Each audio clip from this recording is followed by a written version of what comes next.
أرسل النبي صلى الله عليه وآله وسلم زيد بن ثابت ليأتيه بخبر سعد بن الربيع، فقال له الرسول صلى الله عليه وآله وسلم: إن رأيت سعدا فأقرئه مني السلام، وقل له يقول لك رسول الله صلى الله عليه وآله وسلم: كيف تجدك يا سعد؟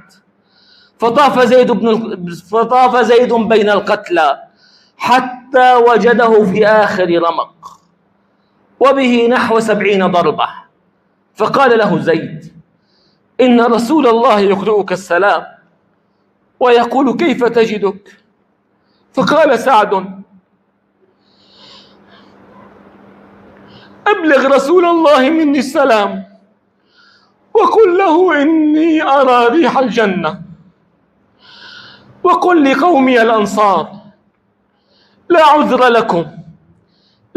لكم عند الله إن خلص إلى رسول الله صلى الله عليه وآله وسلم وفيكم عين تطرف.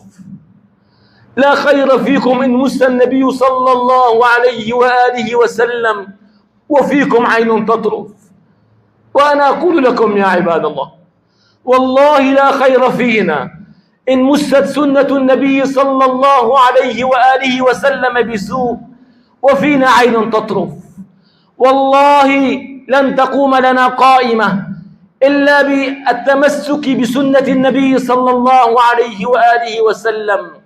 والله الذي لا إله غيره لن يدفع الله عز وجل عنا تكالب الأعداء إلا إن تمسكنا بهدي النبي صلى الله عليه وآله وسلم.